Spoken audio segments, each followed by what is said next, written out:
officiel tozali na Kinshasa pratiquement na kata Rompo Willery ezwami na kata commune ya Lingwala mais soko tamboli wa muke oke na ngambo ya droite soko kende Gombe ekoma na kata commune ya Kinshasa tokuti bato batondi ebele bandeko ba congolais bana mboka batondi ebele awa mais aussi to moni la police climat moko ya malamu tundi bandeko ba bi masase uti ko betawa.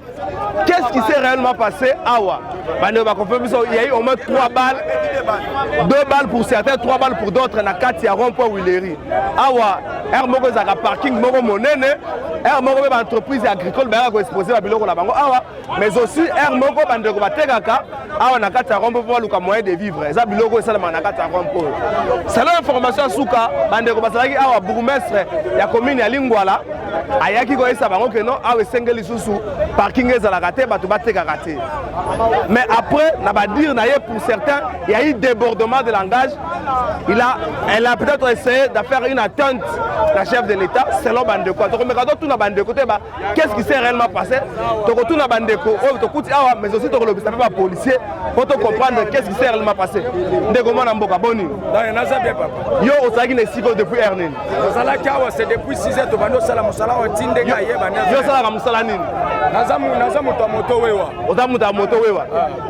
Bourgmestre a combien à Ernin? Bourgmestre a combien? C'était vers 11h30 à 45. Bourgmestre a combien? Il y a combien à Lingwala? A combien pour Apek Sabino Nini? Tant qu'il y a combien à Banolongola Batoba Mesa. Ok. A penser Batoba Mesa, Balonga Tumbina Bamesa Moussous. A Tumbina Mesa. Après avoir que Tumba Mesa, a comité à côté Batomoto Bazalaki. A Zoba il fallait que Bobanda Bobanda la salon. Dans ma bande de biso to bana osala salongo biso to répondre ye oyebisi ke biso toza bato nzela moye tosala salongo eza te soki eza bongo il fallait bataximen na biso na bato ya 207 biso nyonso tu to bana kosala salongo na Rompo Willery ntango ayoki réponse na biso lobi ke bino bozalaka na balangage bizarre wana bourgmestre ya noli biso ye moko na nsima ya maloba wana azoloba ke bino boyeba ke bokende koyebisa mutu na bino wana alobi bokende koyebisa mutu na bino wana ke soki na manda oyo ya échoué ya 5 ans bino bokokumbaka lisusu moto na kini te et puis moto ekotikala kozala pete nde omoni bayike batomboki balobi mpona nini yo okoki komange chef de l'état. Donc bourgmestre ayebisi bino bokende koyebisa mutu na bino wana soki na mandat oyo a échoué bino bokokumbaka lisusu mutu na kite donc mutu na bino wana sokolobeza nde chef de l'état mutu na biso azoloba za chef de l'état Félix Tshilombo ntango alobi na bino bongo bino bosalaki nini biso tozo soutenir président de la république non ntango alobi na bino bongo bosalaki nini biso tosali eloko te tolongoli bamoto babandi kopousse biso kuna ntango bayoki menace ya bawewa selo ya baréponse basoda oyo basalaki bagarde na ye babeti de bale likolo ayaki na combien de garde ayaki azalaki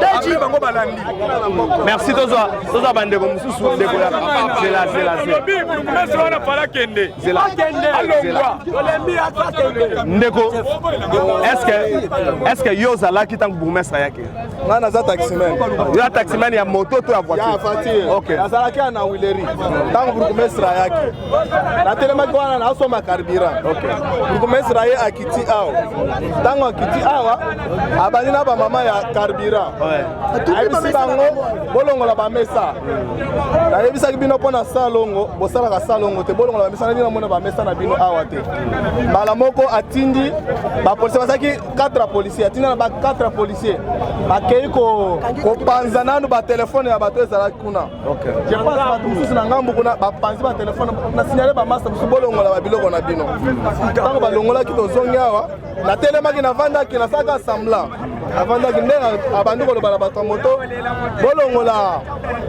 bolongola bobandi osala salongo awa te ndenge boyosala salongo awa te boyebe bien ke na mandat ya président na bino na 2023 akoéchoué akozwa eloko te bino mpe obandi okumba bamoto te awa na Kisasa nga nazalaki awa ntango alobi na bino bongo la réaction ya bato ebele baza lokwa na nsima nanga basalaki nini d'abord ntango ye alobi bongo bato d'abord bakimi bato ya moto bakei kotelema na ngambu kuna bamosusu bakei kotelema kuna bamosusu bakei kotelema kuna bango batelemaki ngai ye moko atikali ye moko awa batumbi bamesa wana bakiti après naye komona jipa la police eye mosusu eye après bon siko masasi ebetaki mpo anini bokreaki résistance je pense que soki masasi ebetaki ezalaki nsima na nga mpo nga nazalaki merci toluka mutu zela yo ozalaki ntango masasi ebetaki ngai nazalaki ebandela makambo nyonso ngai mutu na diskite na bourgmestre yo diskitaki na bourgmestre yo na bourgmestre bodiskitaki mpo na nini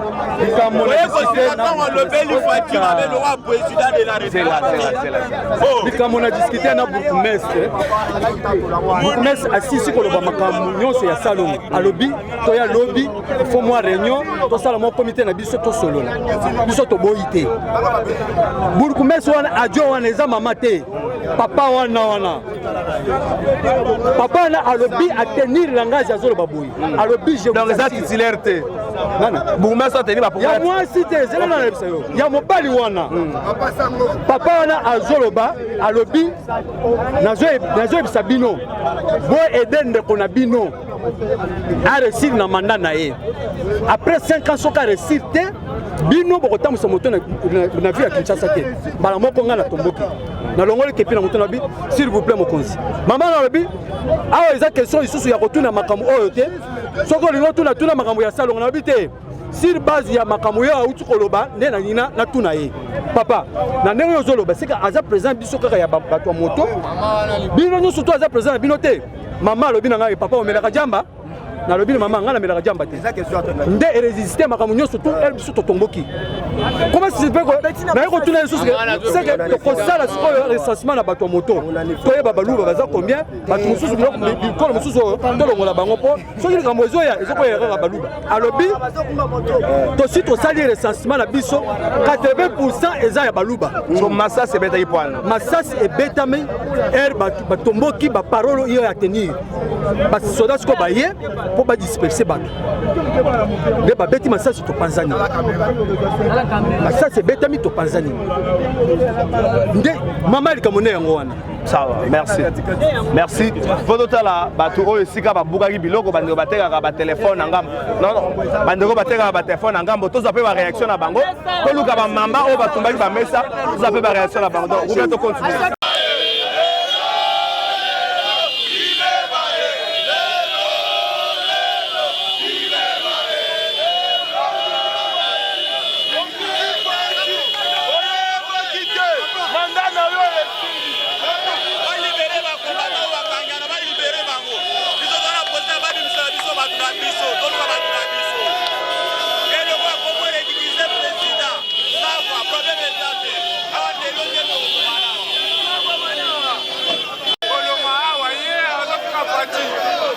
akocha kolongwana akosala te mandat te akokufa ya olongwawa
Pour ça, dans la politique officielle, je crois que Bouti Kolanda, qu'est-ce qui s'est passé dans Rond-Point Willery?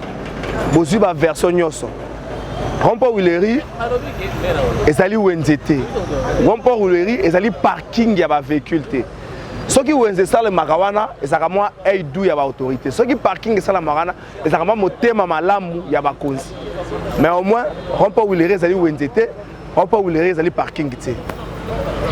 Bourgmestre na adjona e bayaki wana te pona pour créer insécurité, bourgmestre na adjoint selon ba dire na bango bayaki wana pona koluka koyeba ba service nini sala ba musala wana au-delà ya ba mama ba tekaka na wenze mais aussi bande ko ya aseko zali ba chauffeur na pe bande ko ba moto batala organisation na bango sala maka ndenge nini po être na mikolo zali ko ya hôtel de ville a décidé à clôturer au Rond-Point Willery parce que ça depuis un certain temps, je crois depuis 2009 Rond-Point Willery tikala sans forme batobele ba comment bien lokola kizoba zoba Rond-Point Willery za na forme te mutauti na kabambare na ngambo ya commune ya Kinshasa azoye bata ko leka ndeni mutu auti na Willery côté ya Gombe to pe auti na Willery côté ya Victoire bato azoye bata ba ko leka ndenge nini. Enfin l'autorité a décidé à ce que Rond-Point Willery la clôturer pour être bato nyoso ba ko circuler sikana librement il y a eu ce qu'il y a eu au moins na beaucoup d'éléments malentendus mouké ben interprétation peut là qui est belé mais au finish les deux parties vont se mettre d'accord pour que comité moko a mis en place na ngamba bande ko bakumba ka ba moto ba ko travailler en collaboration na bande ko ya commune